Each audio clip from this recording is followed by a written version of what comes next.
Hey guys, Anti-Cynic here. So this week I'm reviewing Savage Sword of Conan. This is by Gerry Duggan with art by Ron Garney. The cover is by Alex Ross. I'm a big fan of Alex Ross. I know some people don't like how dependent he is on models, but he's really, he's a painter. He takes, a really long time and does everything very meticulously, and it's very photorealistic.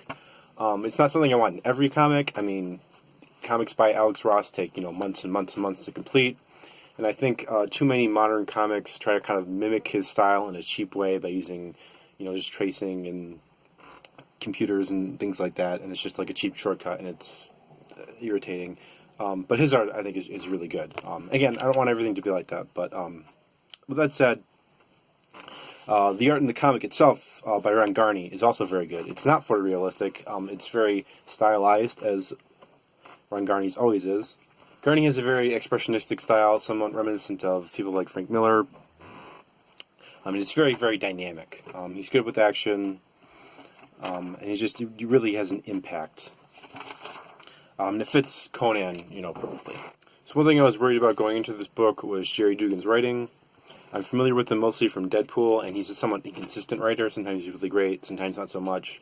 And I was also worried because I was mainly familiar with his work on Deadpool, that maybe he'd be too hip and wouldn't really get like the way Conan speaks, that kind of old school way, very well.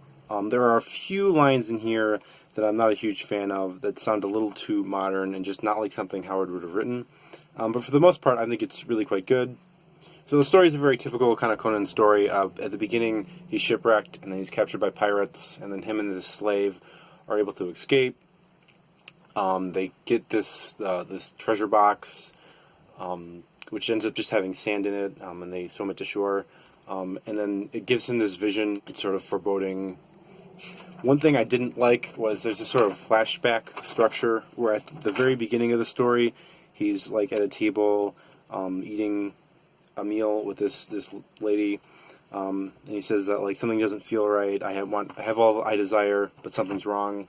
And it's just weird giving this like a flashback. I don't really know why it's there. We never go back to this point in time. I'm assuming this is a flashback and this is after everything's happened. But it's really not explained, and it's sort of strange.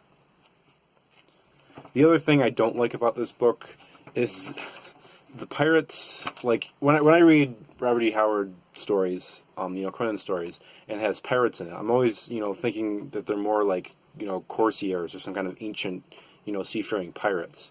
But these look like Pirates of the Caribbean pirates, where they're wearing like tricorner hats and the big boots, and one of them even has a gun, and it's very confusing, and it just feels off, in the world of Conan, which is more of like this ancient world. So I don't know why they went with that. Maybe that's just common in Conan comics. Maybe that's what Robert E. Howard meant it to be. I don't know. I'm not an expert on that. I haven't really read a lot of Conan comics. So at the end of the book, there's this prose story called The Shadow of Vengeance. It's the first part of a 12-part tale. It takes place right after Devil in the Iron, and it's really cool. It feels very much like an old school Robert E. Howard Conan story. I mean, it's basically just a pastiche, but at least it's a well done pastiche. I am looking forward to continuing that because I love Robert E. Howard Conan. So I would recommend this. I think it's a solid Conan book. It has some flaws. It's rough around the edges. But if you like Conan, I would definitely check this out. I have not read Jason Aaron's Conan book. After checking this out, I kind of want to. I don't know if it's as good, maybe better. But I'm curious to check it out. I do like that this is supposed to be more episodic. It's multiple part stories, but it's not going to be like a big, huge, overarching story in the run. They're going to move around in continuity like Howard used to. So that's pretty cool.